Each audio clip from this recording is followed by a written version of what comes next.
Student, we are going to start lines and angle chapter of class 9th. Let's see introduction of lines and angle. First see line segment. तो line segment क्या होता है बेटा? A part of a line with two end points is called a line segment. तो line segment जो होता है एक लाइन का पोर्शन होता है जिसके टू फिक्स पॉइंट होते हैं. इसके बाद में देखते हैं रे क्या होती है.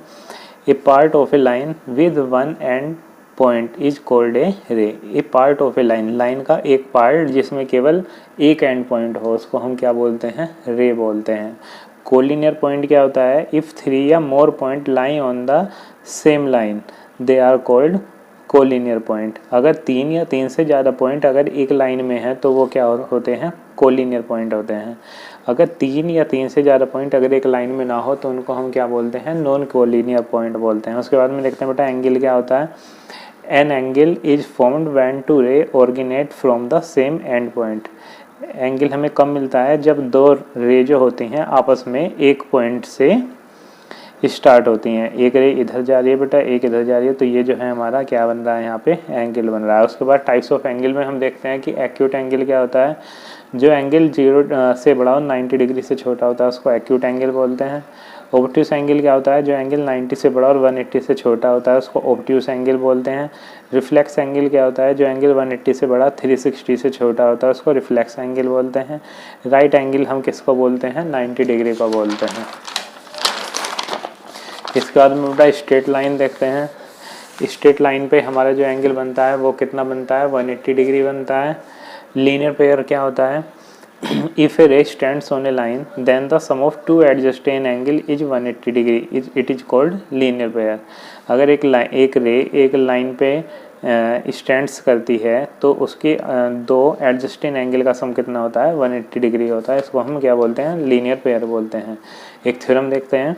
If two line intersect each other, if two line intersect each other, दो लाइन हमें गिवन है बेटा ए बी और सी डी और दोनों लाइन आपस में एक पॉइंट ओ पे इंटरसेक्ट कर रही हैं, तो हमें प्रूव करना है कि वर्टिकल अपोजिट एंगल जो होते हैं वो इक्वल होते हैं. तो देखते हैं कैसे हम इसको करेंगे.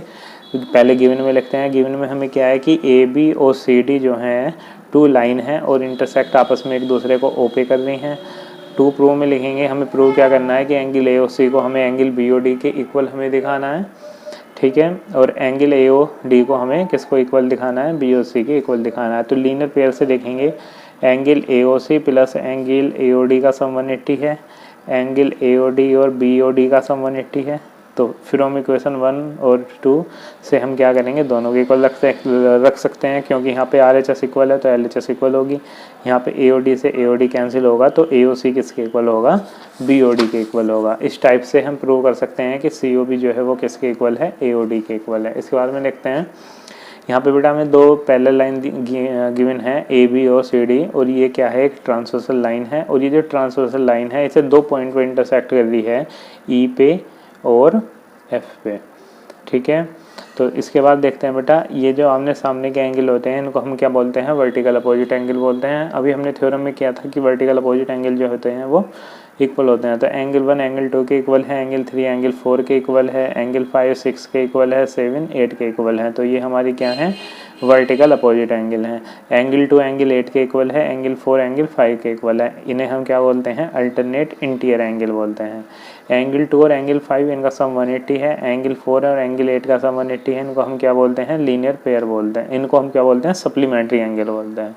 उसके बाद कोरस्पॉन्डिंग एंगल क्या होता है, एंगल 1 और एंगल 8 कोरस्पॉन्डिंग है, एंगल 4 और एंगल 6 कोरस्पॉन्डिंग है, एंगल 3 और एंगल 5 कोरस्पॉन्डिंग है, और एंगल 2 और एंगल 7 क्या है, हमारे कोरस्पॉन्डिंग एंगल है.